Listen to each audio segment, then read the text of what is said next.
I'm Rachel. And I'm Jen. And we are the Sacred Text, a Star Wars podcast. We're discussing all kinds of print media from a galaxy far, far away, reviewing canon comics and books, and talking to authors, artists, and other Star Wars nerds. So strap yourselves in as we make the jump to light speed. Punch it, Jen.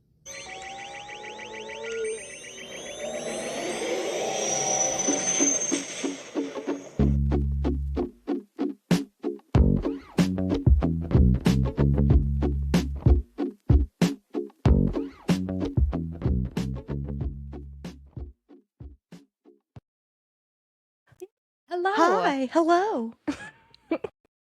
I'm so excited, Rachel. Oh my God, we are finally in our young adult novel, Yes. Into the Light by Claudia Gray. Finally. I'm so excited to talk about our first section of this book. The chapters that we cover, what is it? Chapters 1 through 18 are 18. amazing. Yes. And we're going to do it in a timely manner. Yes. We're going to see what happens. I know, for real. Well, anything Star Warsy you want to talk about before we get into? I have some comic news. There are 2 comics releasing this Wednesday, March 4th. That is the Hyperspace Stories, The Bad Batch Road Agents number 2. And then Shadow of Maul 1. Yay! So excited. Oh, it's going to be so good. Yeah, this is issue 1 of 5, so it's a fun little mini series, and apparently it's set before the events in the upcoming show that's coming out, and I think Was it's it leading April. like right up to it then? It sounds like it. So cool. Yeah. Oh, well, that's good news. All right, well, with so little Star Wars news, that means we can get right into it. Yay. Yeah. We'll talk about this gorgeous cover. I am obsessed with this cover. I feel like half the reason I wanted to read the book was this cover. It's so cool. It's so cool, and it's our homie Reath, who we love so much, and it's Kashyyyk, which we also love so much, and I love that style. And it looks like Drangir tendrils. Yes. At least that's my interpretation of that. That is a safe bet. Yeah. But yeah, this is designed, or the artist is by Corey Brickley. Very nice. Beautiful. Yeah, this is the final young adult novel of the High Republic. So we're gonna do our best. I know. It's crazy. I can't believe it. I know. This better not be the last we see of Reath. I'll be really sad. I don't think so. Perfect. I think it's because you know spoilers. Yeah. I was assuming he was gonna make that trip because it would be so sad if they were like, we're gonna kill Reath right before. Yes. I mean, I had my moments where I doubted, but he deserves to make it. He deserves to be the final girl, okay? Yeah, he does. He's definitely giving final girl energy. Yes. It's like very pure and just like, baby oh, boy. okay. And okay, I know we said we were going to try and make this so short, but the inner book cover gives such a beautiful summary. Yes. And I feel like we should read that because the scroll for this book is actually the same one that we've already seen multiple times. That Did talks we even about get a scroll?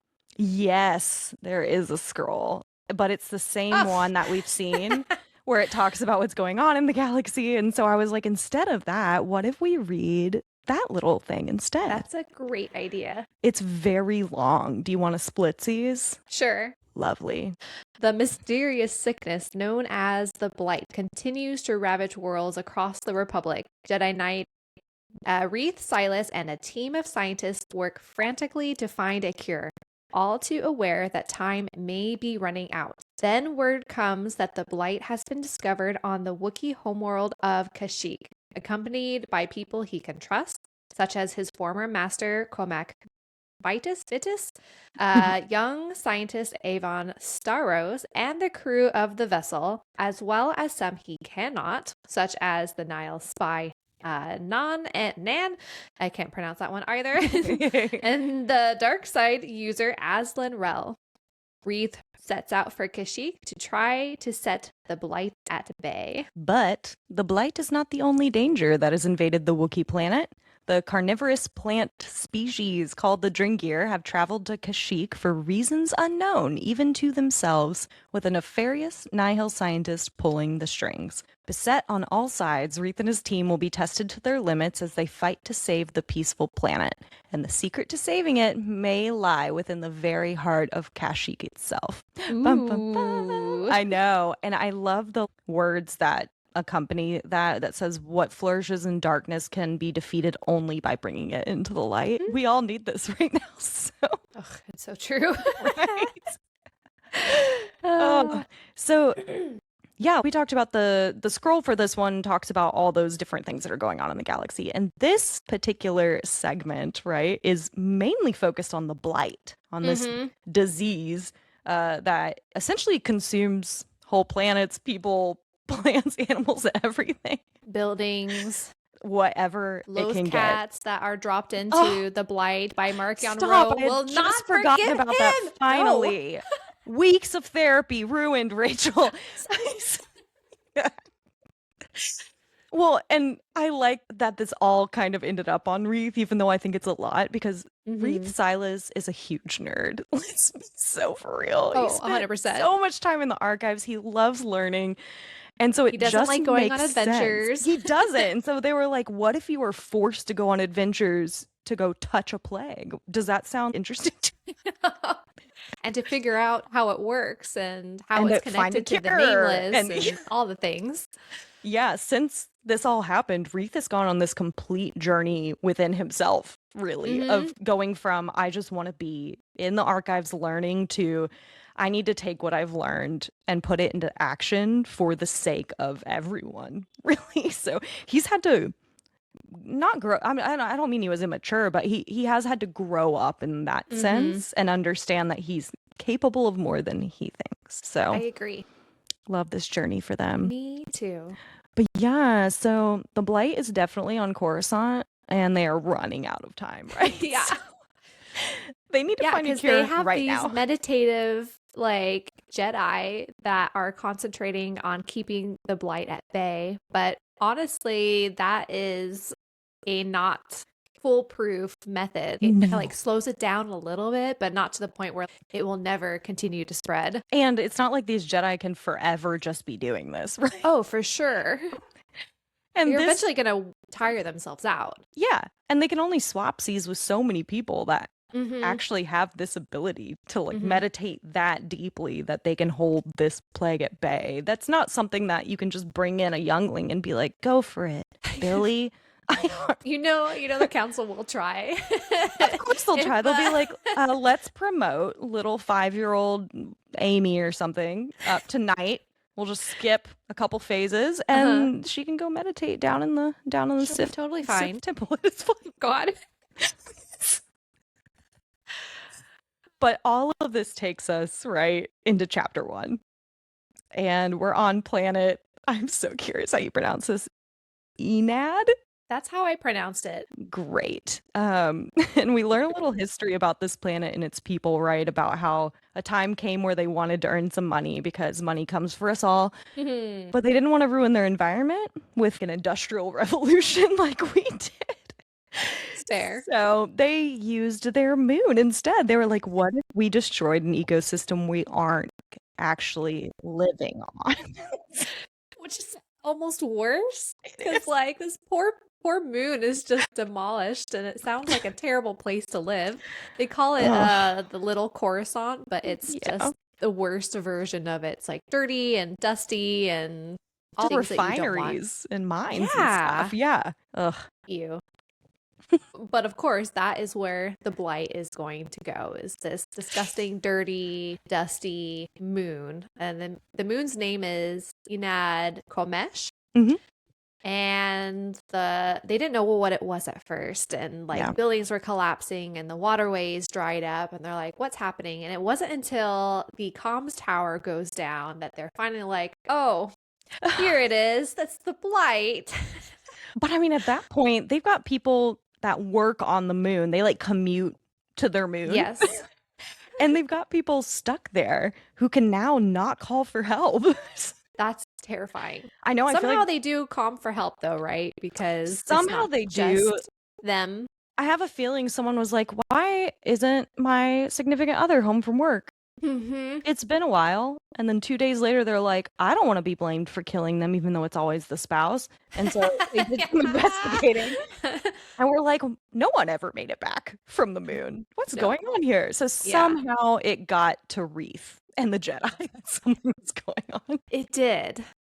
And yeah, so we've got a bunch of Jedi here, not only Reath, but Bel Zettifar, Buryaga, and their team leader is Jedi Master Adampo, along with Vernestra Rowe, and they're all trying to calm people down as they help to evacuate everyone. Oh, yeah. It's not going well, right? I mean, understandably, Of course. news of this blight has spread along with the blight, and they know how devastating this is, and that just touching it will not only destroy yourself, but also contaminate everybody along with you. That is a terrifying thought. It is. And everyone's growing more chaotic by the minute, I feel like, because they can see buildings like shaking and ready to collapse. I would be panicking too. And you're just like, the buildings are shaking and ready to collapse because the blight is underneath it. Like, exactly. I hate it. I know. Well, Vernestra hates it too. And she was like, we're not going to wait for sweet Reath to be like, excuse me, everybody, please quiet down to be calm. She just cracks her light whip. I love that. And gets everyone's attention and is like, more transports are on the way. Everybody get it together. I don't think it was her voice that calmed them down. I think they just saw her light whip and was like, I'm not messing with that. Yeah, I feel like it was less calmed down and more terrified. But more terrified of her than the blight in this moment. So. Yeah, for now at least. Yeah. It's of course when this stupid moon that's already really dusty, and they keep talking about how dust particles are flying around everywhere, and it's like the dust of nightmare. The ash of the blight is very similar, and I'm just imagining, and so is Reath and everybody else, that the blight is amongst these dust particles. Hate it. Reading that, I was like, I need to never leave my home again. Yeah, so the situation here is not great, right? Because they've got the max number of the Jedi in the order they can spare here right now, because everyone all over the order is split in different directions. I mean, again, there's 4 separate story threads going on. And so it's not like they can call for more Jedi to come help them, and they're doing the best they can, but they know they're running out of time. So Reath calms Indira Stokes, who is driving another transport in, and asks her to call Coruscant just to be like, we don't care who it is. We just need additional help. Anybody that we can get. Yeah, get the RDC volunteers. They used them before. Why not now? Yeah, I do hate that as soon as Indira lands the transport ship, like a building off in the distance collapses and this massive wave of dust like flings over everyone and obscures their vision. No one can see. And I'm like, this is it. They're all blighted now. Imagine how awful that felt.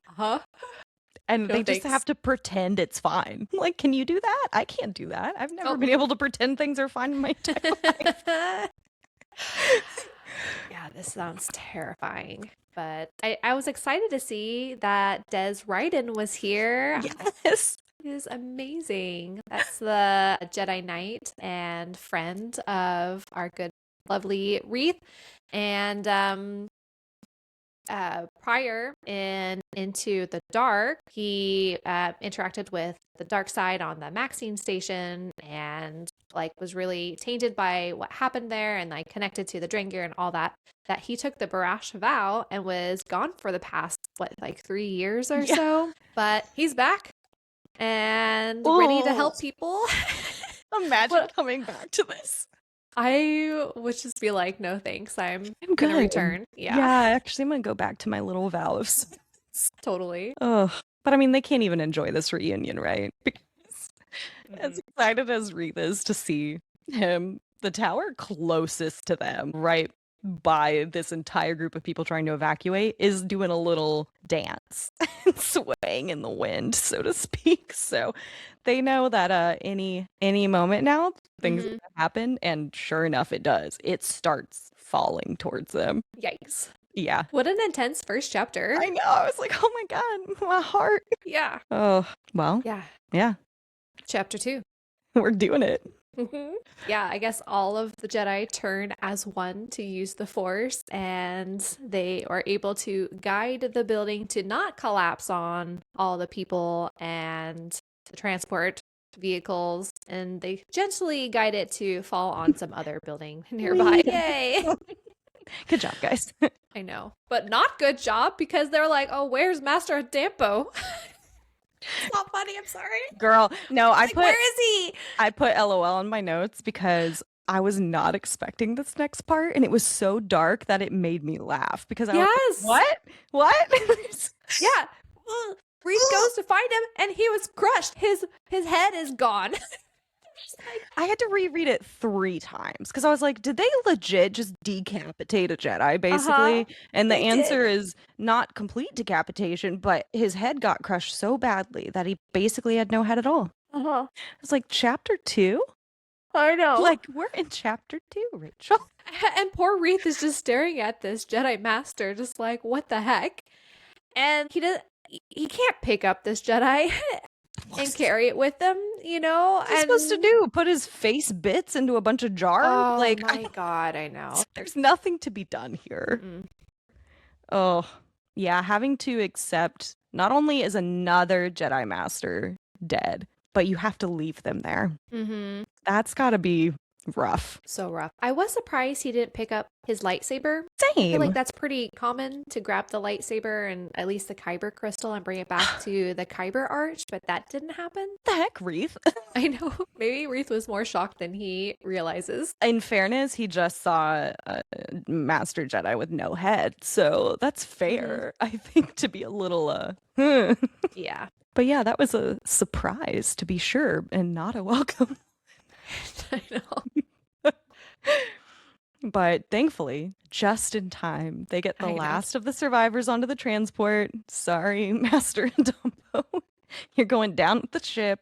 And they watch as they're flying off. The ground just caves in on itself and everything starts falling inward. And so it's like all these citizens are watching as they fly away. Their entire moon, where most of them probably work, is just turning into nothing but dust. That's horrifying. This is so horrifying. It's crazy to see this blight on such a large scale. So we've seen this happen on other things before, but never an entire moon dusted in front of our eyes. Yeah, a developed city. Yes. You know, it's like that's just, it's in Coruscant, but it hasn't breached Coruscant like this. Yeah, so for sure. This is the first time we're seeing it on such a massive scale. Yeah. Ugh. I was intrigued by these sterilization booths that they had set up for everybody to check for blight contamination. I mean, it makes total sense, but I'm not really too sure. Like, to me, sterilization means you're getting clean versus you're being examined for the blight, right? Yeah. And I mean, where is it? We'll get to it like in a little bit, what maybe that looks like. It made me laugh out loud. At least for a certain Wookiee. Yep.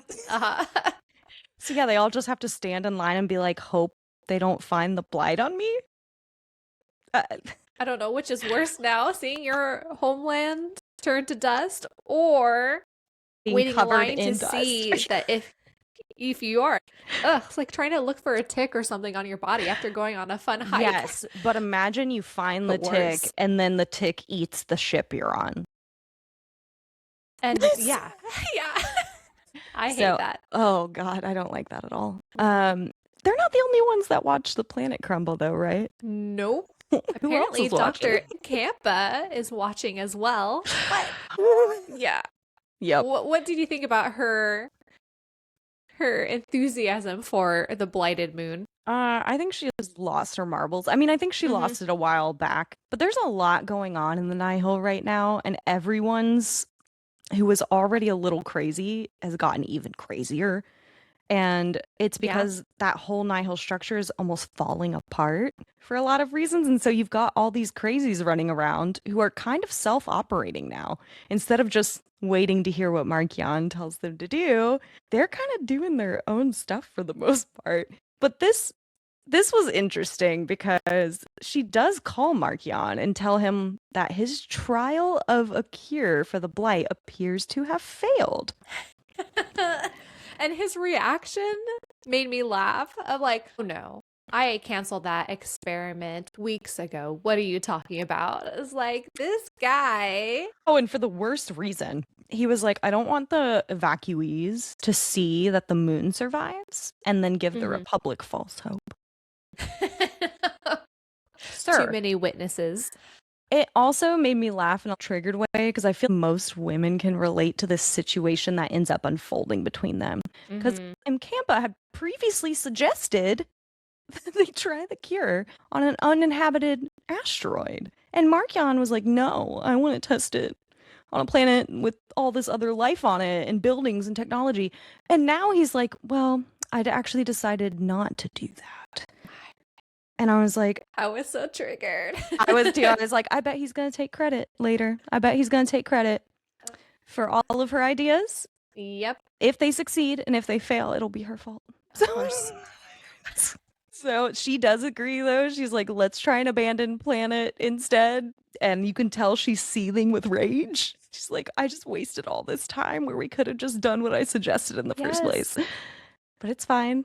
Definitely not angry. No, I do love how shrewd Dr. Mkampa is because she ends her call and she's like, that guy does not have a cure for the blight. He is such a liar. She straight up just calls him out in her own brain. I mean, she's not telling this to anybody, but no. Like, even though he went to the Republic and was like, I'm here to save everyone. So that they would basically surrender to his wishes. Yeah. She knows it's a lie. And this whole process of those things happening and him doing that with the Republic basically eliminated her loyalty to him. And that's crazy because she used to be a full supporter of Markion Ro and very loyal and all the things.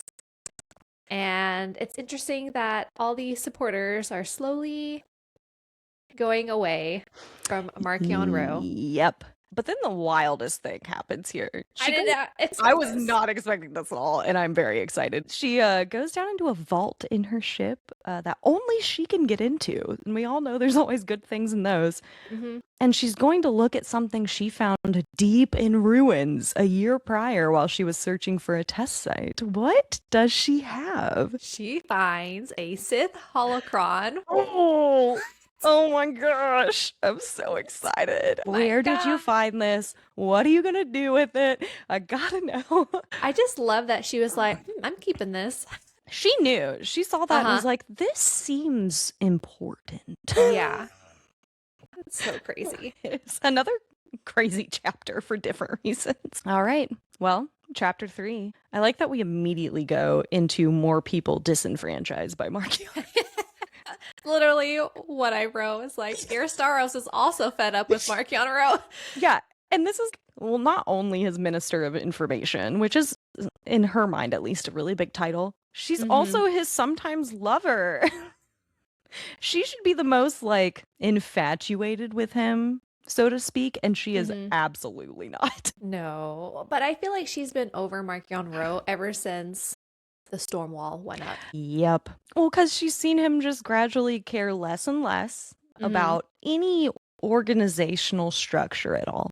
And Gira really likes spreadsheets and charts and, you know, everyone having a role. And Markion is not about that life. He's not like that at all. I'm like, Gira, I don't know what to tell you, man. I just feel like she should know by now not to expect anything good from Markion Ro. No. So it's definitely a later conversation that she has that I'm just like, she's just so delusional. I know we've talked about this before about Gira being delusional, but she just, it truly is so bizarre. Yeah. But I mean, part of what really was like, ugh, for her was she finds out about his little cure, quote unquote, for the blight along with everybody else. And in her mind, the Minister of Information / bedfellow of Markion Row should have heard about this prior to everyone else hearing about it. Mm-hmm. And you know what? I would feel that way too. I would be pretty mad. So Yep. But she is mad for just like a hot minute before she realizes that the true reason why she was never informed about this cure is because actually there is no cure. I love that all of these high-powered women around Markion are figuring out he has no idea what he's doing. So good. Yeah. Yeah, and she keeps trying to tell him to be an actual leader, right? Instead of just saying he is and then ignoring the Nihil. And Gira has this whole argument with Markion in his chambers. And after she leaves, she runs into... I wanted to say naan because you said that earlier. And now I want naan bread. I have some good hummus in my fridge. She runs into Nan, who is his intelligence operative. Yeah, we switch over to Nan's point of view as she walks into to have this conversation with Markion Row. And he apparently is like raving about Nan and how she's the first generation born into the Nile and how great of a help she has been and all this stuff. And I love that he switches it on her so quickly. Do you want to be a spy? Yep. And he's, that all this flattery is just him wanting to get something from her. He's carrot dangling her. Yes. But apparently he has a very important mission that only she can go on that is located on Coruscant. Interesting. I know. And she's going to take it because she sees her own opportunity in this. We don't know what that opportunity is yet, but I know. Tell us more. Sure would be nice to know. What is the mission? It's secret. So many secrets. I know. Well, that takes us into chapter 4. Oh, I can't pronounce this. We're out by a gas giant. Mm-hmm. I want to call it Viagra. It's not. But looking at it, it's Viasil. Oh, I like that pronunciation. I would have said Viazil. Oh. Maybe it's because of the... Viasil sounds like a brand of Viagra. It does. I mean, they are not harvesting Viagra here. No, they're not. There's a team that's out collecting heavy gases from outside the planet's atmosphere. Mm-hmm. And they get a signal that there are Nihil approaching. And they know that the Nihil have a reputation. They know who they are, and they have no desire to be raided or held ransom or killed. Yeah. All valid points. And they send out the distress call and they're like, okay, well, we know that no one's actually going to come because everyone is so busy with their own problems. Yeah. So they try to figure out what they can do to get away from the Nile, but they're completely trapped. It doesn't work out. And they're like, oh, shoot, this is it. We are going to die. Shoot. But then they get a comm from another vessel. Yes. Who is it? The vessel. Oh my God, who could it be? I know, it's our friend Affy Hollow of the Fine Guild. Yay! Along with, of course, our vessel crew, right? Mm-hmm. Yeah, for those confused, they named a vessel the Vessel just to make it hard to follow. Yep. And they've got a whole motley crew of ships with them who are ready to fight against the Nihil. And they position themselves between the Nihil and this gas harvesting ship. And they have managed to put up enough of a fight that the Nihil just they're not wanting to deal with it and they run for it. And Affy offers to escort this ship to Alderaan safely, which is very nice. I know. It's like, what? We're going to Alderaan? I know. Everyone is like, oh no, not Alderaan. I know. Luxury stop. Oh, absolutely. I know. I love this next scene where they go to this cute cafe that has beautiful views of the mountains. Oh, that sounds amazing. I want to go here.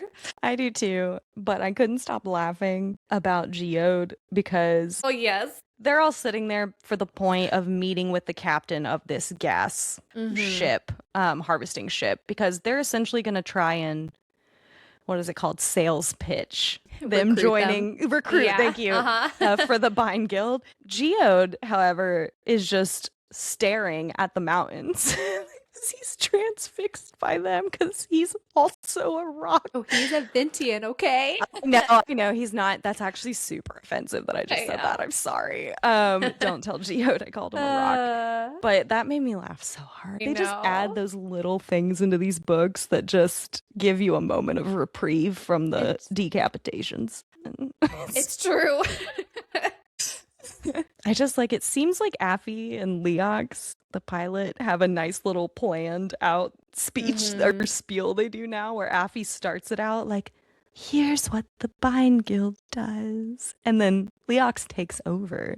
And between the two of them, they hopefully convince people to join this guild. So what's the point of the Bind Guild? What are they selling to people? Yeah, so it sounds like the Bind Guild is a collective of independent ships, and they're working to not only continue to do regular cargo transports, but also to help other ships be protected from the Nile and things like that. And you're just like, wow, this is such a great group. Why not join? It really is. Yeah, it's cool to see what Affy has done with the Bind Guild because we saw her last time kind of talk about it briefly, but we saw more of her and her journey with Reath, going to that planet. But we didn't actually see the Bind Guild at nearly as much. And so it's cool to see her recruiting and helping other cargo vessels and stuff. It's great. Yeah, love it. Nice quick chapter. Yeah. So we go into chapter 5.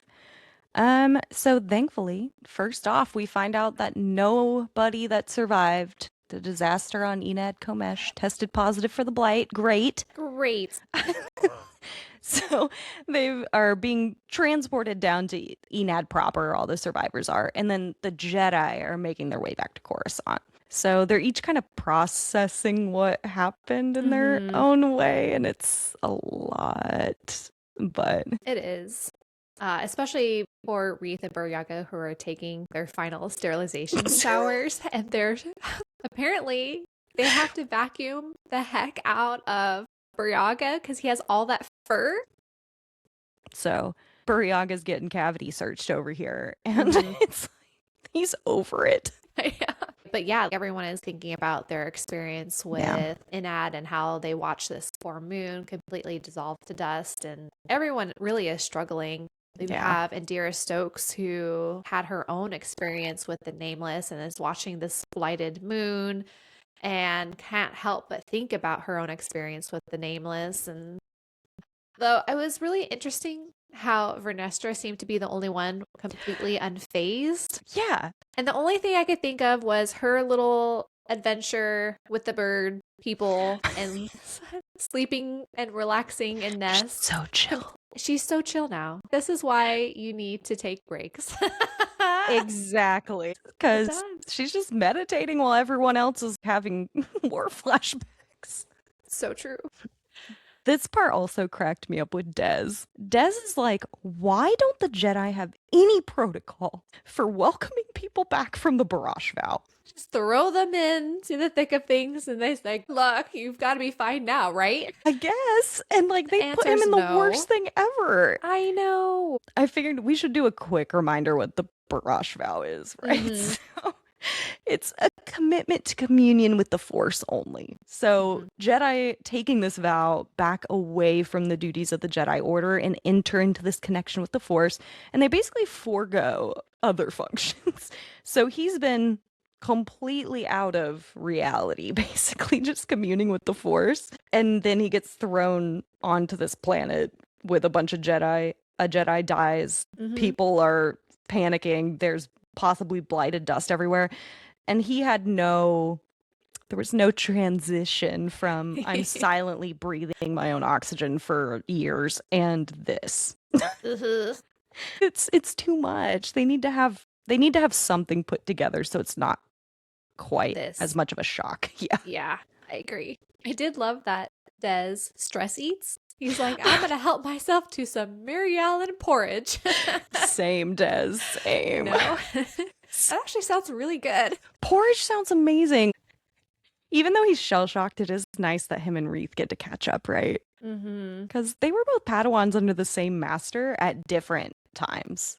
And so they kind of have that shared terrible grief bond over her loss from a few years prior. Yeah.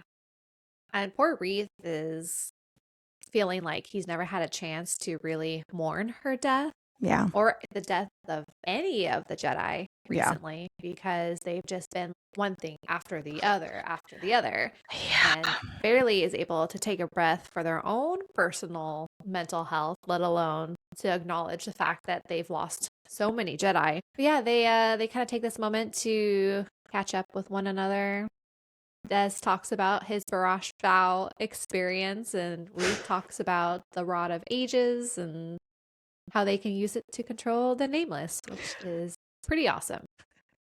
And also, we're trying to find a cure for the blight. And also, they're related. And also, if we don't find a cure, we're going to have to surrender to Markion. And I'm sure this all really helped Des feel grounded. He's just eating that porridge, just like...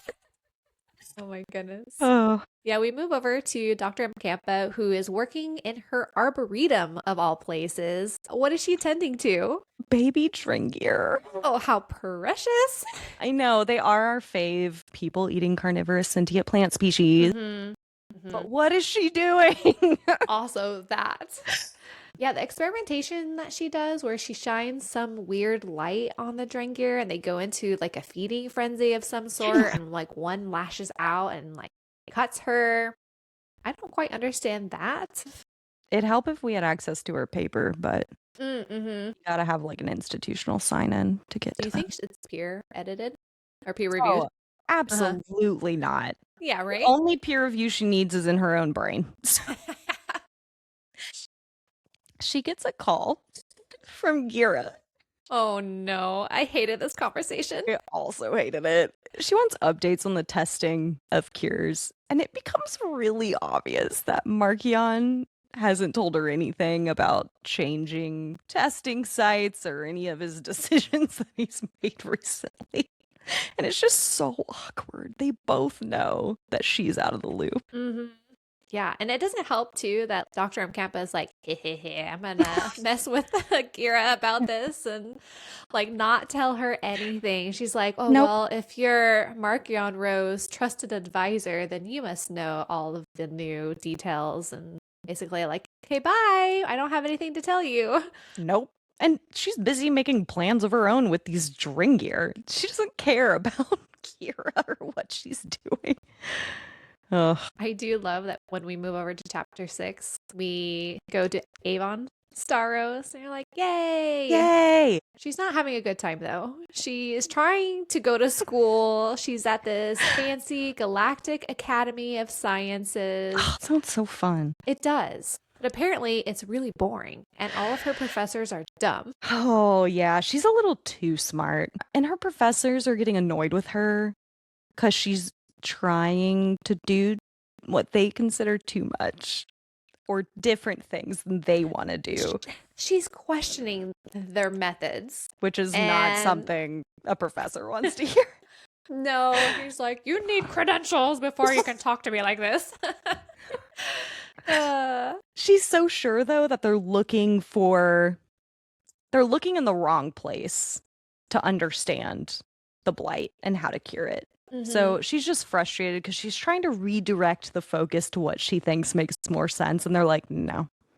Well, and I understand where they're coming from. They're trying to research why prior cures have failed. Yeah. And sure, that sounds great. But in a time pressing situation like this is, you really need to switch focus to what cure works. Or is there even a cure at all that can possibly work? Yeah. She's in a tough situation. Which gets tougher when Gira calls. Oh, but can we talk about her cool map she has of Coruscant? Oh my gosh, yes, please do. Well, she has this amazing, she goes back to her apartment, so she's not in front of her professors being like, look at this cool map I have. She opens up this map, and within it is, she's able to pinpoint the blight that is resting underneath the Jedi temple. So it's essentially a blight map. Yes, I Cool. want this map. I want it. Mm-hmm. Somebody out there. Let's scan everybody. Yes.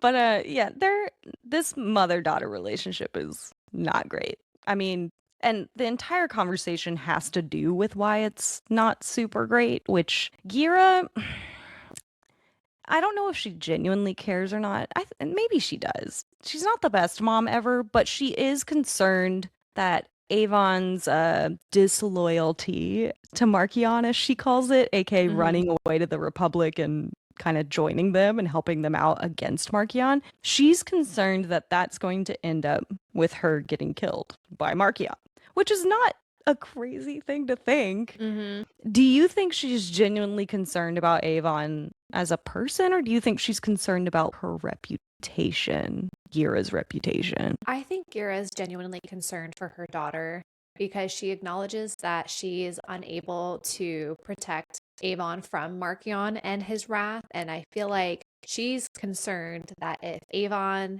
hangs out with the Jedi and everyone finds out, then Markion, who hates the Jedi more than anything else, is just going to kill her. And there's nothing that Gira can do about that. I will say Gira's a complex character. She does a lot of crazy, stupid things, but what she does right a lot of the time is how she cares for her daughter. She might not do it in a correct way, but she genuinely cares for her, and her intention to protect her is there. She might not do it in the right way. Well, where she fails, and the reason they can't fully, I think, ever, at least for now, have a good relationship is because she insists that Markion and the Nihil are going to win. And she's so sure they're going to win, and that's why she's worried, because something bad's going to happen to Avon. And yeah, Avon does not feel that way. Well, I'm really confused by Gira because on one hand, she's telling Markion, or did she tell Markion? She thinks the Nihil are going to fail. Oh, she definitely thought about that. I can't remember if she kept that as an inside thought or not. I can't remember either. But that she did have an inside thought about how she thinks the Nihil are gonna like self-destruct at any moment. Yes. But then on the other hand, she's telling Avon, oh no, the Nihil are going to take over the entire galaxy. I need to protect you. Like, which is it? I don't know if she knows, genuinely. And I think that terrifies her. Some of this might be projection too, where she's deeply afraid of Markion and the Nihil not winning and what's going to happen to her on the Republic side of things if that happens.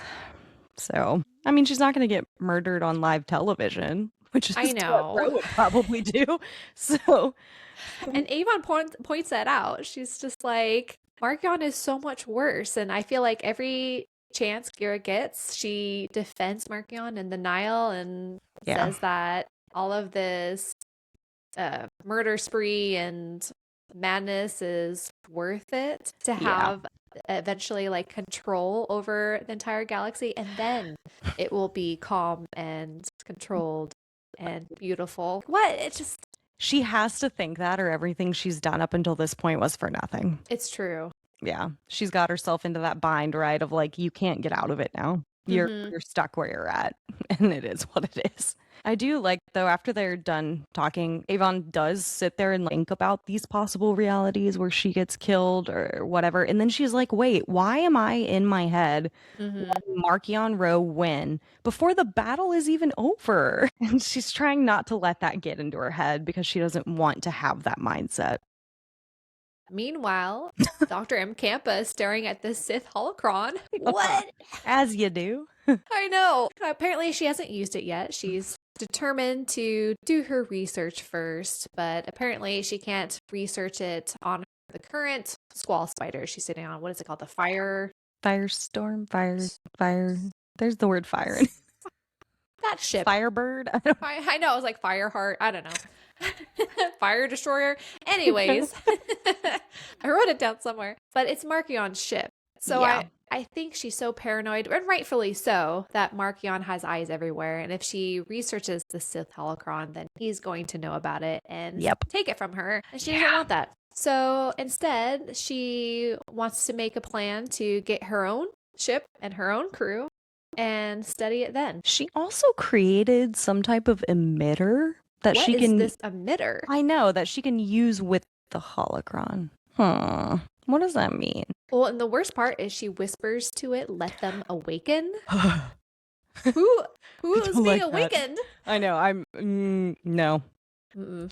And the fact that she says something about like it's not the right crystal, but it'll work. Mm. I don't like that. We know what crystals do in this time period, which is stuff with nameless. So I don't Oh yeah, that too. like the thought of what she might be doing with this. Well, she's done a lot of crystal research and Yeah. did all the work She's a on crazy crystal lady. developing. She's the crazy crystal lady. Yes. Well, I don't think most crazy crystal ladies are creating weapons or. Hey, speak for yourself. I have my little bowl of crystals over there, and you never know what I'm going to do with it. You've just unlocked a whole new fear. I can't wait to hear more about that. For now, we go to chapter 7, which is just a completely different direction. I know. I was so confused by this. I was like, who Same. is this character? But I guess listeners will be just as confused with us, or readers, whomever. It's a new character named Romala Cave, who is the acquisition negotiator for a company we've heard before, which is Yep. Circa Corporation. Ugh, Yeah. I hate these guys. I know. Her entire job right now is to convince the locals on Canary, the planet that she's on. Canary, I know. Cassian Anders' I planet. know. Who also was devastated by commercial mining. I don't want to think about that yet. Don't do it. Don't do it. I know. She's trying to convince them that her corporation can build gas mines that are up to environmental safety standards. Mm-hmm. But she's working with a translator who may or may not be translating properly on purpose. I love this translator. He's Same. so great. He's inserting his own opinions into his responses. And she's like, I don't think that's what they said. I know. Oh, so good.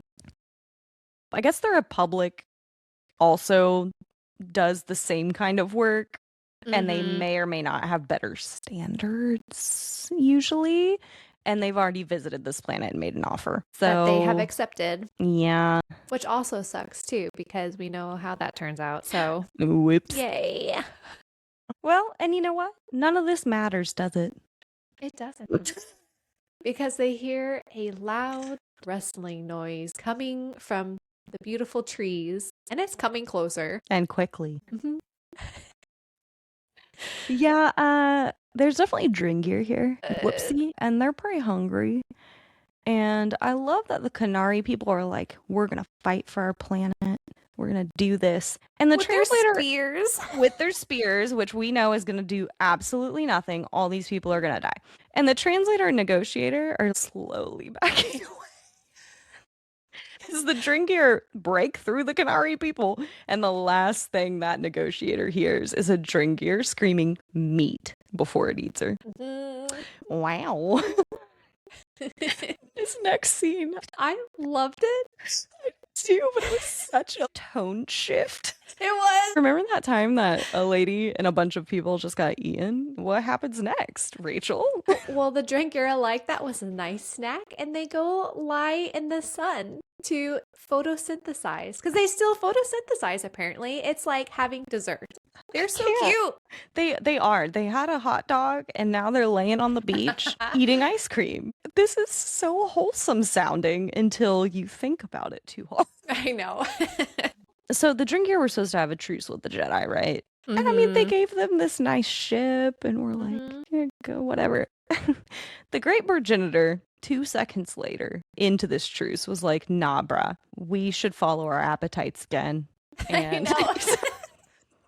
I'm like, I kind of love you. I love her. I do. I know. But she's a bad influence on everyone. And she's like, okay, well, now that we've eaten, we got to go somewhere else. We need to depart the planet. And everyone's kind of disappointed because this is a nice planet with jungle and they really like it and the sun and whatever. But with the blight as a threat against them and all the fighting between the Nihil and the Republic, they're kind of having a hard time finding healthy planets to hunt in.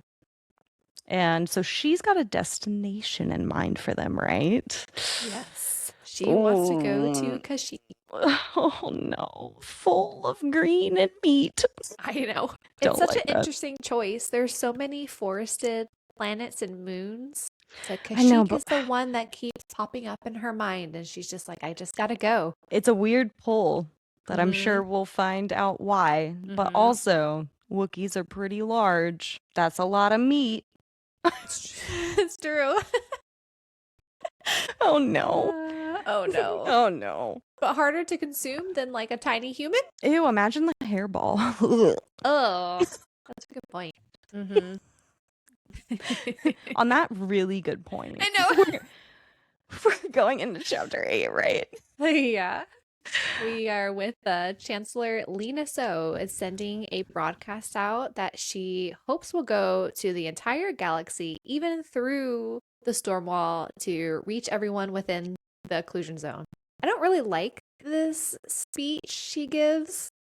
It's not helpful because she's like, guess what we can do? We can evacuate planets in just under a couple minutes, and we're going to get you to safe planets.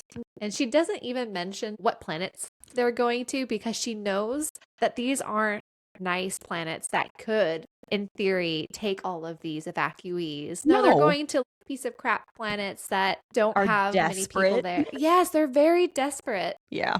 It's also the like, if we just believe in each other, Mm-hmm. we can make it, guys. Why is it that both Avar and Keeve's speeches so much better than this woman's? The Like, I don't Force. understand. Yeah, what did you say? The Force. The Force. Oh, I know. This isn't great. And I mean, Mm. even Belle and Reath are watching this speech from the ship as it arrives to Coruscant. And I think even they're like, I don't know, this kind of sounds like a bunch of non-answers. Everyone is cringing because they know that the people are so fed up with being scared all the time, from being dusted and by the blight, denial raids constantly. And it's a valid concern that these people might turn to Marchion Row for answers instead.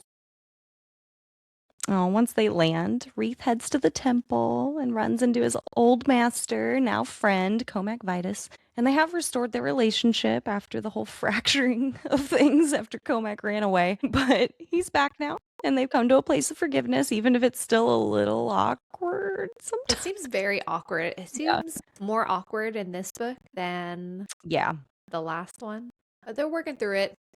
They're trying. They really are. And Reath is supposed to go to the council to deliver news of yet another person's death. Well, what does he do instead? He's like, it's time to look at the Sith shrine. I think he just has that one track mind of the blight and finding answers about the blight. And so I think, especially with seeing this blighted moon, he wants to see and get reassurance about what's happening on Coruscant. And so he goes there and he sees that the blight has indeed increased, but it is just by 1 to 2 millimeters. Okay. So that's pretty good. So like a month ago, it was not that big, but 1 to 2 millimeters in a month or so, right? What is this time frame? Is it a week, 2 weeks? I know. Yeah. I don't know what this means. Oh, he makes all kinds of decisions. He goes to the council after this, does the whole shebang, but then he wants to visit Azlin Rell. I know. Who, to refresh, is the ex-Jedi who had a run-in with the Nameless and now looks all messed up. He has no eyes. That he gouged out himself. Yep, because of all the hallucinations and stuff from the Nameless. And after that, he was like, I'm going to solve the Nameless problem by getting completely corrupted by the dark side. Yeah. It didn't super work out. I mean, maybe it did. We don't know the full story yet. We don't know what's going on with Azlin. Yeah. I definitely don't know what's going on with Azlin. He's lived way beyond normal human years. So at least he has that going for him. He doesn't look great. He looks like a corpse. He does. But he's got to be here for a reason, right? I mean, the reason is he's supposed to be helping the Jedi figure out how to defeat the Nameless, but thus far, it kind of feels like he's mostly tried to manipulate Reath into following in his footsteps. Yes.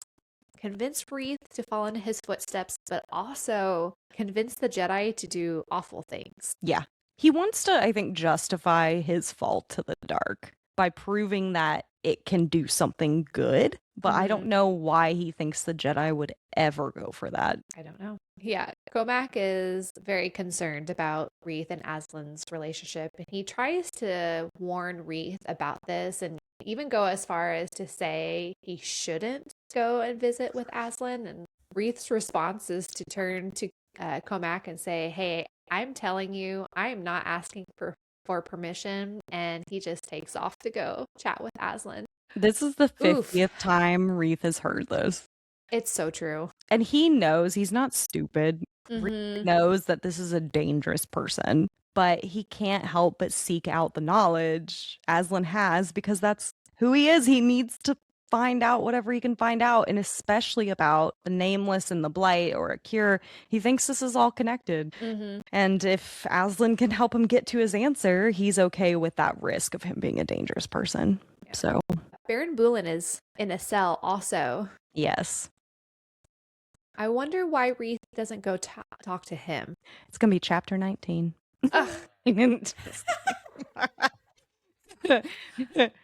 Oh. Right, because we had in those the comic Dispatches of the Occlusion Zone, there's that one issue that was not about Iram, not Iram, but Iriadu. There we go. Niv Drundau and the investigator. What is his name? Okay. But those two characters went on a journey and they found out information about the Nameless. Is that past this book?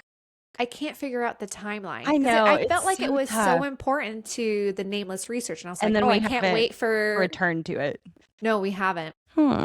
Maybe. I hope we figure out that little thread. I know. My brain is so fried. It's just like, I know it's there. It's there, but we don't know where it connects. So later that night, they have a little remembrance thing, not just of Master Adampo. They've lost a bunch of council members, which is really bad. It's so bad. They have lost a lot of Jedi in general, but in terms of percentage-wise, they've lost way too many council members. And that's a lot of knowledge and time that they've lost, and it's a bummer. So it really is. And poor Des Ryden is just getting a list of all of them at one time right now. So that's not helping him. Yeah, both Des and Reath talk about how it's been centuries since something has killed off so many Jedi at one time, if not ever. They've never encountered anything like the Nameless and the Blight, and it's pretty insane. Their conversation, though, is interesting. They discuss which is worse. Would they do a would you rather? They do. Would you rather be cut off from the Force via the Nameless, or would you rather fall to the dark side? And they come to different answers on that. They do. It makes me nervous. Do you prefer? I mean, ooh, I would rather fall to the dark side. I'm on Reath's side on this You're one. on Reath's side? Okay. What about be you? On Dez's side and just be dusted in one go. Rather, That's like, true. you're miserable for so long. I know. Dez has such a good point. I know, but one of those is permanent, and one of those doesn't have to be. You know what I mean? There's still a chance. That's true. When you follow the dark side, as we've seen. So I'm just saying, either you become real hot, cool outfits, cool lightsaber, or you have a redemption arc. Like, those are your choices, being sexy or a redemption arc. I'm just saying, Rachel. Wait, but both die. There can be no redemption arc, because the point is like death by dark side or death by Nameless. Oh, is that so the you rules? Die sad? Yeah, the rules are so you die sad on the and dark miserable, side, or you die feeling nothing. At least I'm hot. Okay. Yeah. Just kidding. Just kidding. But your point is very valid about being concerned for Reath and how he does prefer to die by dark side. Right, I'm like, Reath, you should not think anything like me. That is concerning to me. Or Azlin. Yes. And I mean, we've talked about this before. There's just this weird little tingle in my brain with Reath and the dark side, and I'm just so nervous for him. Yeah, Des begins a spiel about warning Reath about Azlin, and he's like, oh my God, not this again. Yeah. And Des is like, hold up. I'm not telling you to not talk to Azlin ever. I'm just saying, be careful. Yep. Reath is like, okay. This next scene was just, what are we doing over here? Because we're over at a spaceport transfer shuttle, and there's locals gossiping about the dead Jedi and how they don't think they're dead at all, but have run away because they're too afraid of what's going on. Like, the tea is piping hot on this shuttle. it's so good. They legit think the Jedi were just like, we're not dealing with this, and then just pretended to die. Is that option 3? Can we do that? Instead of falling to the dark side or getting dusted by the Nameless, can we just fake our own death? And go live with the bird colony wherever Nestor was? Oh, that's so true. That's a good option. Option 3 is fantastico. But yeah, she's listening as she does. She's a spy. That's kind of what her thing is gathering intelligence. So she's enjoying hearing fake news. Yeah, who is listening to fake news? Oh yeah, Nan. I didn't say. I didn't say who it was. Our little unnamed spy. Sorry. Yes. Nan. Yeah, because it just gives her perspective onto how people are feeling and what they're thinking about the Jedi. So we'll see what she does with it. I know. Yeah, we hop over to, in chapter 10, to Reath and Avon meeting up in the Jedi archives. Oh, these two. They're so cute together. They are. I also love how Avon is so in awe of the archives and like, wow, this is the best place ever. And Reath's like, oh my God, same. I never wanted to leave when I was a kid. They're so similar in that regard, yeah. And he even does admit he misses spending all of his time there sometimes, but that it's a good thing to get out of your comfort zone. And so he appreciates that part of it, but sometimes he misses just being there. So this is where they have their little science talk. She shows him everything she's found out about the blight. One important thing is that its rate of decay feels too constant almost. Almost like something controls its flow, if you will. Well, I'm a little confused because I thought Markion, the scientist, has already established that the rate is not constant. Yeah, depending on what he's eating or what the blight is eating. Yeah, now that you bring that up, that's interesting. So maybe she means like the rate of decay for each type of thing is maybe too constant. So yeah, she thinks something controls the rate at which it moves. And this is a great time for Reath to admit that he believes there's a link between the blight and the nameless. Okay, so my thoughts was like, hold up. Do the professors not know about this? Nobody talks to each other in science. It's really annoying. This is the most realistic part of science right here, is finding out that 2 interconnected projects don't talk to each other. Oh, I'm so triggered right now. I hate it. Oh, if anyone wants to know what it's like to be in science, that. So then you're like, oh, great. You've been researching something I could have used information for the last like 5 years. Yeah, she shooketh by this. And she's like, my professors don't know any of this. They're not even close to a cure. Oh, sweet Reath. He tries to comfort her because she's like, what the heck? And maybe there's not even a cure, whatever. But then he has this moment of like feeling bad about it because she clearly has a crush on Reath. And he doesn't want her to get the wrong idea. And I'm like, see, Reath, a young adult man, knows to leave 15-year-old girls alone. How about that? It's really not that hard. How old is Reath? I actually don't remember. Young adult was all I saw on there. So to me, he's like 21 or 22. We should find out. That's a good point. That's probably that is right. Weird age difference. Yeah. This is a really important side quest for us right now. Okay, so he was born in 249. BBY. Into the Light takes place in 228.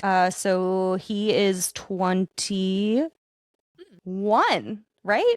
Wow. Yes. Did I get that right? Yeah, 49 minus 28 Don't ask me to do math, but that is sounds 21, yes, there's right? June 1. Yes.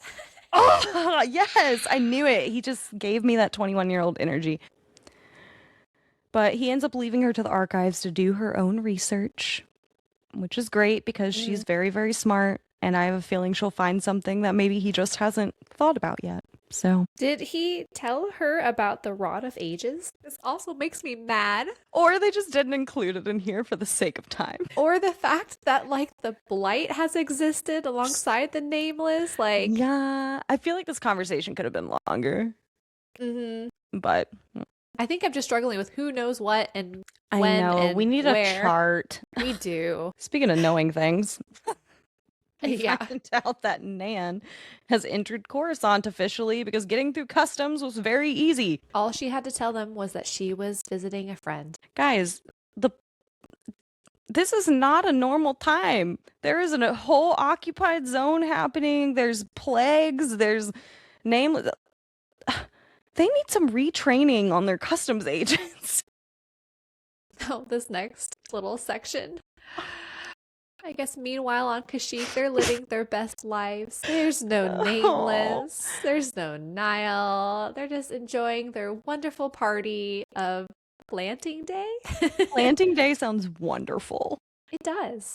Yeah. I guess on this day they party really hard. They find baby, I cannot pronounce this. I want to say Worcestershire, which I know is not this word either, but it kind of looks like it, doesn't it? It does. Yes. Worcester. Sure. Worcester trees. They replant them in places that are better for their growth, and then they get plastered.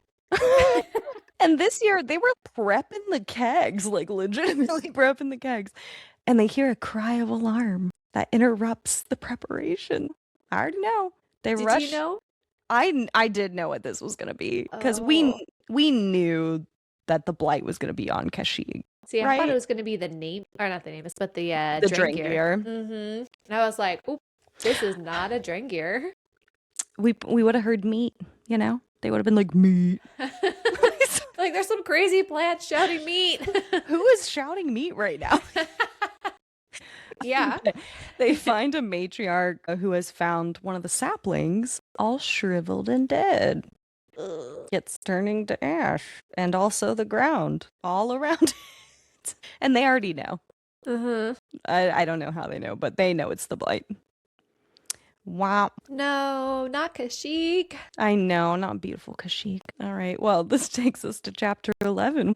What's going on? Pure chaos, and not the kind of chaos I was expecting at first, because there have been rumors that the Gaze Electric has been spotted in wild space. And just to clarify, wild space is not within the occlusion zone. Yes. So there's this meeting happening between the Chancellor and the Jedi Council, and they're trying to figure out and discuss if these rumors are valid. Yeah.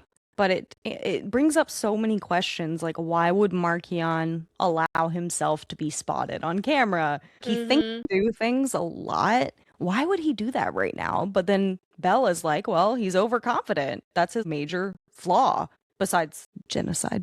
But Yeah. He thinks he can do whatever he wants, and there's going to be no repercussions, is kind of where he's coming from.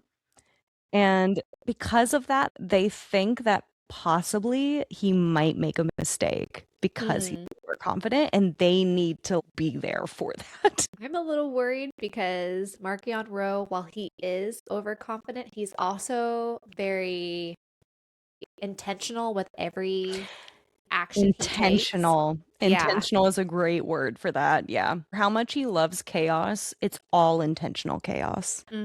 Yeah. But Reath is like, he must be there for a reason. He's not going on a pleasure cruise. Like, he's got to be doing something we want to know about. And some of the Jedi are like, we need to track down Markion Ro as a priority. Others are like, we need to focus on winning the overall war against the Nihil and the Nameless and the Blight. And it's just this back and forth until a Padawan interrupts with some terrible news.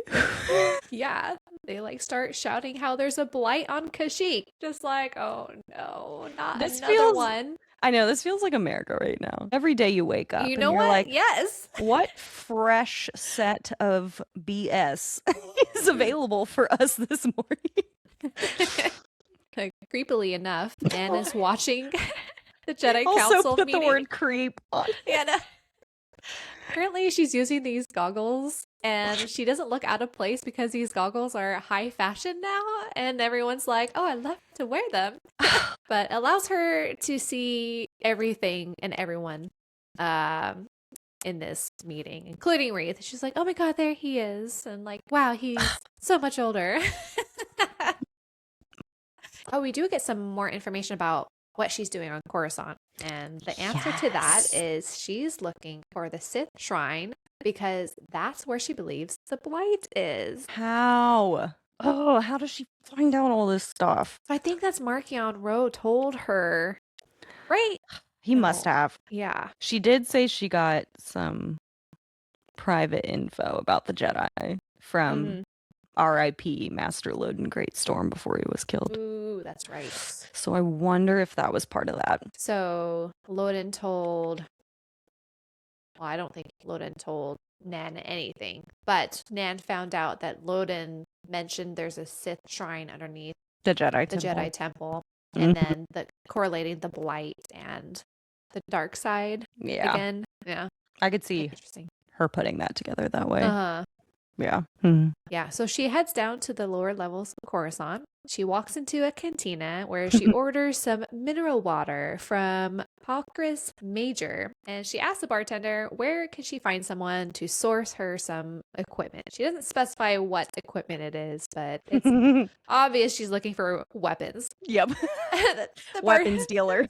Oh, yeah, totally. The bartender, who looks down at this tiny person, just laughs at her and is like, "Get out of here. I'm not going to tell you who my favorite weapons dealer is."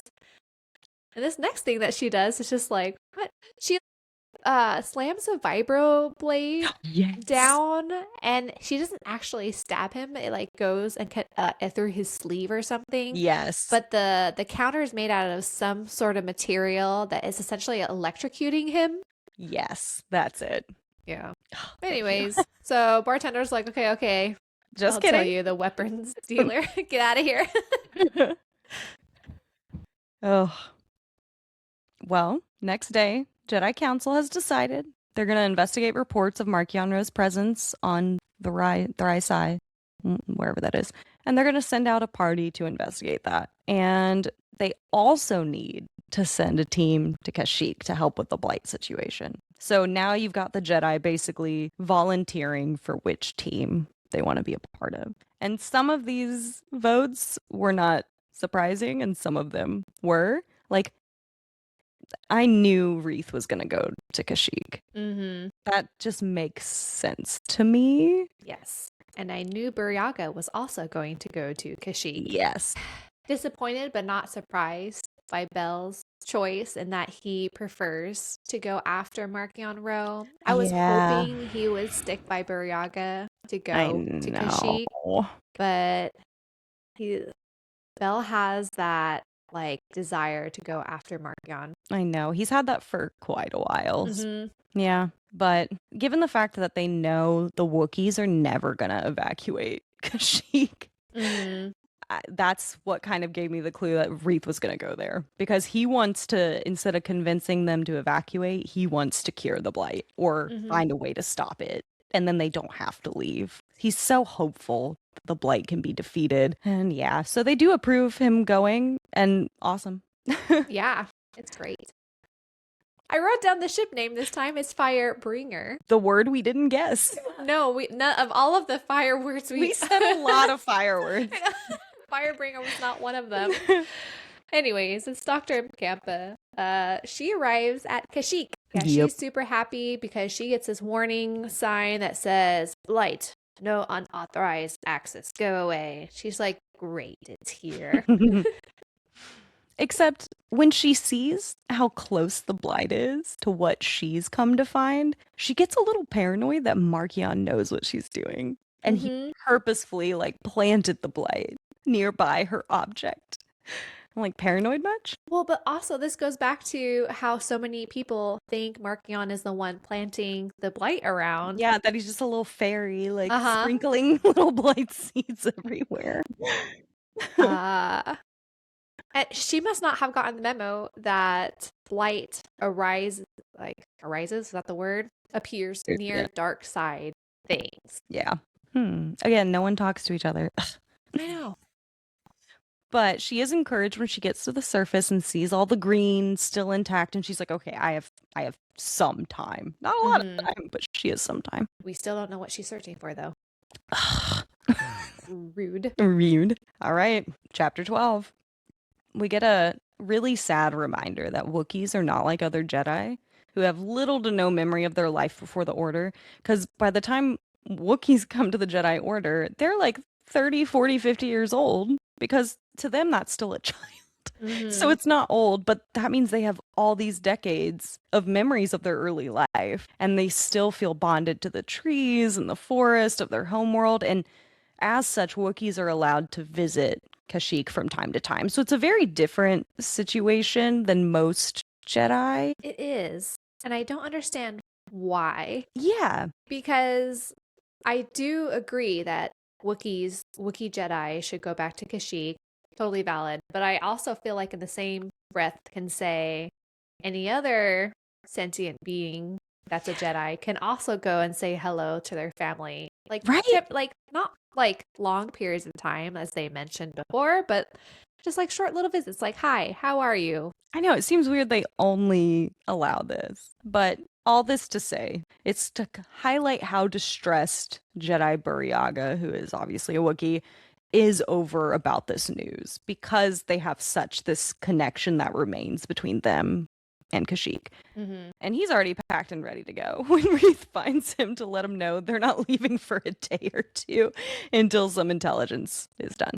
Yeah. And this is where he goes to find his bestie, Bel Zettifar. Yep, Bel Zettifar is determined to go after Markion Ro. He can't let go the fact that Markion Ro killed his master, Jedi Loden Greatstorm. So he says that it is definitely not revenge, but he needs to see this through. Like, to me, that's revenge. Yes. I'm so confused, Bel. I know. I was like, Bel, does anyone know that you're feeling this? That's a master or something who can be like, hey. I know. And Buryaga's like, I understand. And he's such a good friend, but at the same time, he should be like, I know. Well, I'm confused because in one of the comic series, didn't like Burryaga draw all of those images of Bel and looking really like angry and upset? Yeah. He was worried. Those photos? Yeah. This exact situation. Yes. Oh, Burry. Maybe he just doesn't have capacity for this right now. He's like, I just need to go to Kashyyyk. You deal with your own stuff. Yep, exactly. Meanwhile, Nan is on a shopping trip. What is happening? She's got Nihil money. She's got a stipend, you know? And with her stipend, she buys a pretty shawl. You know. At first I was like, what? But there is a purpose to it, which is that she's in this rich shopping area and she wants to blend in and have nobody really notice her, because while she's there, she's kind of scoping out the security and eyeing the Jedi temple and plotting some things. Okay. You know? Yeah. Also happening at the same time, the vessel has arrived at Coruscant. Yeah. Affy is navigating and she subconsciously pilots the vessel right next to where the Jedi temple is. And I like that both Geode and Leox give her a hard time about it. She's like, no, I want nothing to do with Jedi anymore. LOL. All that. I know. Immediately knew they were going to be going on the mission. One of the missions. Well, it didn't help that the dust cover also said they're going on a mission. No, I came up with this in my own brain. Yes. Definitely not the dust cover. Oh, man. This other scene is like, Can't. we get like some back knowledge about the visitors on Coruscant and how the industry itself has gone down. Yeah. We're like, why are we talking about this free walking tour that is given in basic of the Monument Park? And we're like, oh, it's going to the Jedi Temple grounds. And Yep. oh yes, Nan is there. And things are starting to like come together. Yeah. But yeah, normally this tour though goes into the Jedi Temple, and they are not going to because there's security threats going on. Crazy. But they'll still be on the grounds. So she can carry on. Yeah. Well, her plan, I expected her to just sneak away into the temple or something when she's on the temple grounds, but no. She pulls out this spherical device and loudly proclaims it is a rupture flare filled with the blight. I hate it. Yeah, that's pretty terrible. And obviously there's temple guards who are there to try and stop her, but she's like, if you get close to me, if you don't do what I say, blah blah, I'll release it, which they obviously can't. They can't risk that. And a Jedi nearby even tries to do a mind trick on her, but she feels it and she's able to resist it. It almost gets her. It's really close. Yeah. She's able to resist it. And she tells them the most interesting thing, which is that she wants to tell the Republic everything she knows about Marchion Ro and the Blight, but she will only speak to Reath Silas. Interesting. I still don't know what's going on here. There's so many mysteries. There's so many mysteries. Everyone's on their own side quest right now. Oh my god, they are. Well, speaking of side quests, chapter 13, Reath's side quest lands him at Azlin's chamber, and Azlin is just singing the creepy Shri Karai lullaby, which is Reath acknowledges very creepy, but he's kind of gotten used to it, and he's like, it's not as creepy as it used to be. All right. Well, they begin chatting when suddenly the droid JJ5145 rolls in with an announcement that there is a terrorist threatening the Jedi Temple with a rupture flare containing the blight. Yeah. Oh, even better. This terrorist only wants to speak to Reath. Okay. Oh no. He does go up there. He follows the droid up there. He recognizes Nan. And then he promises to hear her out, and Reath leads her to holding cells where they can sit down and talk. And this is where she tells him that she thinks Marchion Ro is going to self-destruct under the weight of all the things he's supposed to be managing, which is a theme we have heard before from other people. And that when he realizes he can't govern a galaxy, he will destroy it instead of admitting that. The audacity. I know. Yeah. I know. Yep. I'm sure Reath's like, I could have probably guessed that on my own, but thank you. I know. Yeah, because Nan then explains that she's come to Coruscant because she doesn't want to be part of this path of self-destruction. And she provides some information about the blight, and it really is not new information to Reath because she flat out says, oh, hey, there's blight underneath the Jedi Temple here on Coruscant. And he's just like, how the heck do you know that? Yeah. I can't remember. Does she confidently know that, or was she just kind of guessing? I thought she did, but she didn't expect him to know that for some reason. And then she was disappointed when he was like, yeah, we know. And she was disappointed that he knew about Kashyyyk already as well. But he did not know that Dr. Mkampa is going to or is already on Kashyyyk to gain power over Marchion in some way. So at least she brought him like one piece of information. And not only that, but she thinks she can find her if she can go with him. That was the only justification she thinks she needs to be able to go on this trip. And I mean, in fairness, it works. It does. We go over to chapter 14 and Reath is arguing to the council for Nan to go to Kashyyyk. So And they end up agreeing. Mm-hmm. And not only that, Reath is going to be the team leader. Oh my So proud God. of him. Me too. And I mean, He we is get shocked. he is shooketh by this information.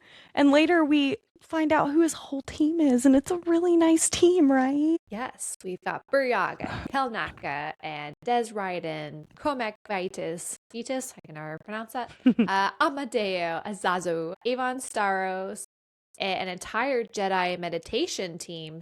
And then, of course, they're going to use civilian ships, including the vessel. No shocker there. But the final member is going to be Azlin Rell. Wow. I know. Hard pitch to make to the council, but they eventually do agree to it. Curious to see how this goes. Mm-hmm. I loved that chapter. Shortest chapter ever. Reath also had to convince Azlin to join the team. It wasn't just asking the council, right? Mm-mm. So how does he hook him into this? By telling Azlin the location. And for whatever reason, Azlin is very intrigued about going to Kashyyyk. Azlin Rell, former master, is Master Arkov, who's a Wookiee Jedi. And apparently, when Azlin was very, very young, he went to Kashyyyk, so kind of has some memories of it. But we get a rare inner POV with Azlin Rell that we don't often get, and it was really interesting to see how angry he was with the Jedi Order and how he put so much blame on them for how he is the way he is, and how he's seeking revenge and will do anything he can to get it. And part of the reason why he decides to go with Reath is because he can't get his revenge sitting in a cell. Woo. Mm-hmm. I'm sure that'll be fine. So Affy and her team are getting the vessel ready, and this group shows up of these team members. And she is real surprised to see Nan, who she knows. And she's like, why?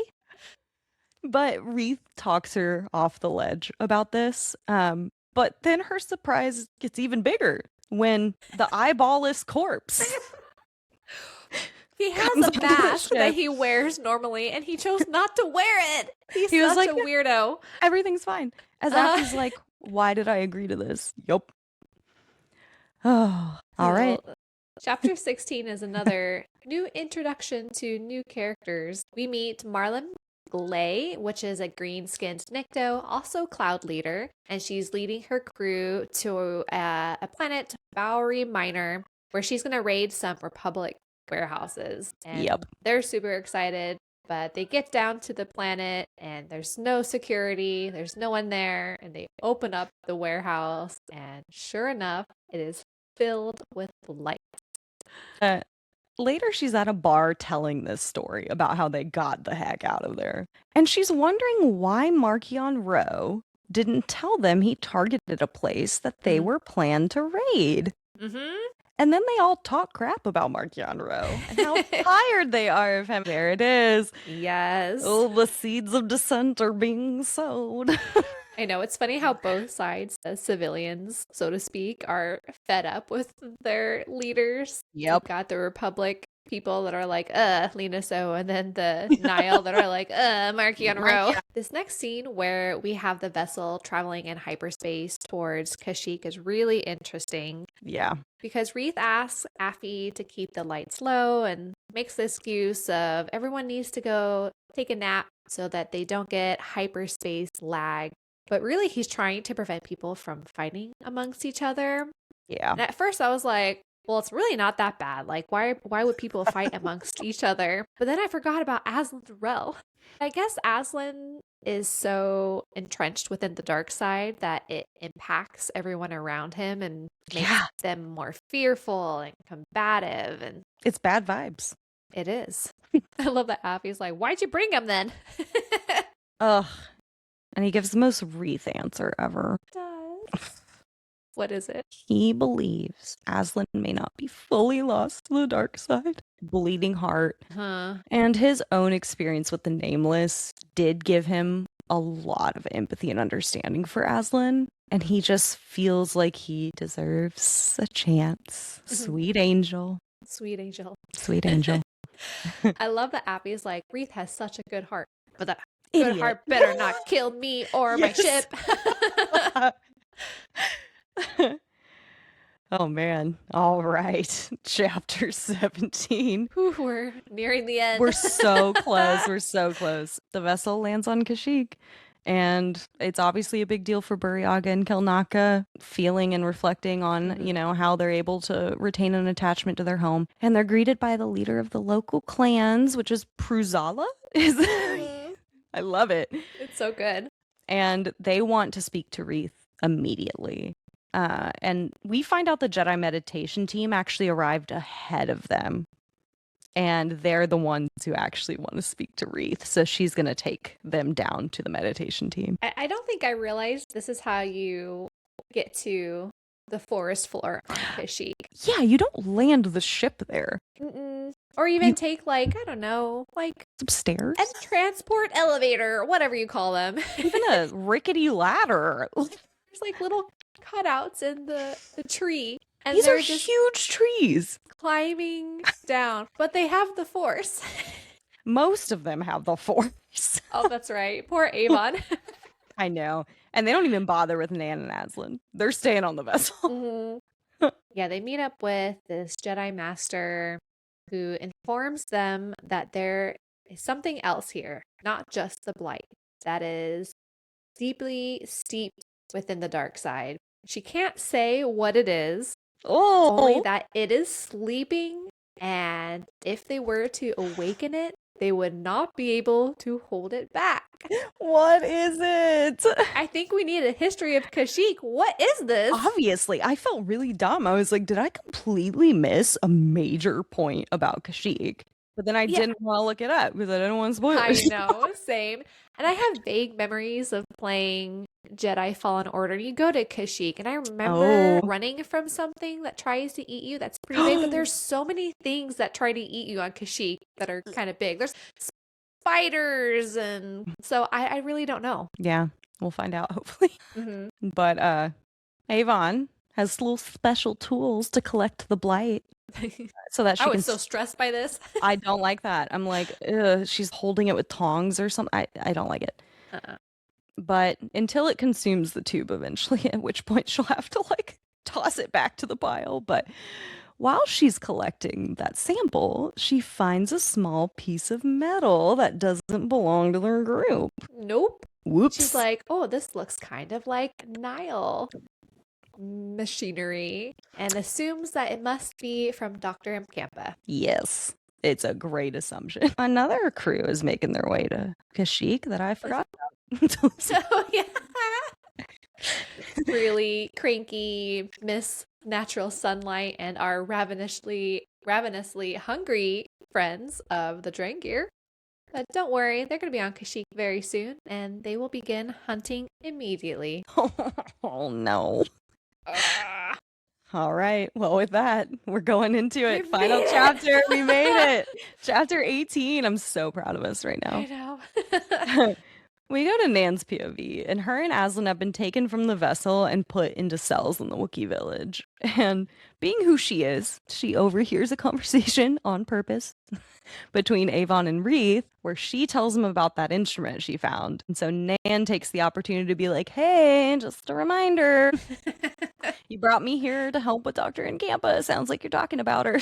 Oh, Nan. I know. And of course, they bring Nan down to the Jedi encampment so Reath and everybody else can talk about this.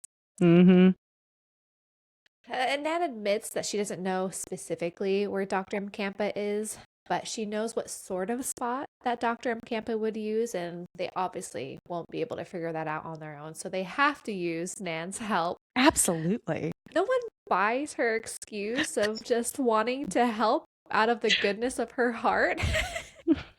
Fair. Yeah. But Reath, being Reath, just wants to give her a chance to earn their trust. Okay, I'll give her one thing. What's Just the one. She knows how to find the very specific energy signatures that Dr. Mkampa's equipment will give off. So while it doesn't give an exact location, it will narrow it down and make it a little bit easier. I still don't understand why we need to focus on Dr. Campa when we should be focusing on blight research. Okay, I know, but Dr. Campa is up to some gnarly shenanigans right now. Okay, that's fair. And I do think want to know she's what going she to try wants to do wake up the thing. I think she with wants to her wake up Sith whatever the holocron. darkness is. Yeah, and I'm so scared. It's scary. Will it fight the blight? If we add another thing, we got Dringir, we got Blight, we got Nameless, we got Rods, we got this random darkness, we got a Sith holocron now. Like, I can't keep up with all this dark side stuff. So much. It's so much. Oh, speaking of Dr. Campa. She's on Kashyyyk, hidden amongst the trees, and she's searching with scanners for what she's looking for. And she 100% knows the Jedi are here. And Avon Starros, who she's definitely familiar with. Whoopsie. That whole thing about Gira trying to keep it on the down low. Oh, it's going to get back to Markion somewhere or another. Yeah. The final scene is very close nearby. The Innovator lands. And out roll the Great Progenitor and all the Drengir. They're just like, oh my god, natural sunlight. I feel so much better. But the Great Progenitor does wonder why she's here and why Kashyyyk. But once she is actually on Kashyyyk, she's like, oh, I know why. That's because this must be where we sprout and spread their seeds. Oh, no. Yeah. Wait, can't they do that anywhere? Yeah, but I think because it's super foresty, wonderful, sunny environment for them. So great environment for them already. And I think the pull that she felt was that darkness they're talking about. I think so too. And so, yeah, a place that has a darkness like that would be perfect for the Drengir. Oof, what a first half of the book. I know. Oh, it was so good. I loved it. The suspense is killing me. It is killing me too. There's so many aspects to the story that we just don't have answers to. I'm very curious to see what Nan's end goal is and Dr. Campa's. Yeah. I want to know what that darkness is. Well, and we have to accept, which is really hard, that because we're reading part of a larger story, that we're not going to get all the answers in part 2 of this book. We might get some, though. We should get some. But some of them will be left for the very end, which is always a bummer. We want to know now. It's true. But it has been a super fun read so far. So I cannot wait to get to the last half of the book, which will obviously be our next episode. So, yay. Thankfully, I have a creator in mind for this week, really quick, that I want to do. And it's great that this was already in my brain because I have a list and I didn't look at the list. So I'm really sorry. I'll get back to that next week. But I feel like we should mention our lovely friend, Steph, who is Stax Rebo on Instagram. And she's also part of the Rise of the Glupshido podcast. Obviously, go give it a listen. And she doesn't sell her artwork necessarily, but if you make a donation to their podcast, you may or may not get some amazing pieces from her, and she makes some really cool stuff. So go follow her Instagram and you'll be able to see some of that. The stuff she's made recently with like the Zillow Beast, I'm obsessed. I love it. Like, it's so beautiful. I need it on my wall. I need it. So just go visit her page, go give her a follow, and you'll be able to see when she's doing giveaways or other ways that you may be able to acquire one of these pieces. So yeah, we'll have it be Stax Rebo this week. Yay. Love Thanks, Steph, for being awesome. But otherwise, okay, bye. Goodbye. Thank you everyone for your support. We hope you'll subscribe, rate, and review wherever you get your podcasts, or on our YouTube channel, The Sacred Text, a Star Wars podcast. Follow us on TikTok, Instagram, or Threads, The Sacred Text Podcast, or send us an email at thesacredtextpod@gmail.com. And finally, if you would like to financially support the podcast, head over to buymeacoffee.com. You can either look up The Sacred Text Pod or it's / The Sacred Text Pod from buymeacoffee.com to donate today. We'll see you for our next episode. May the Force be with you.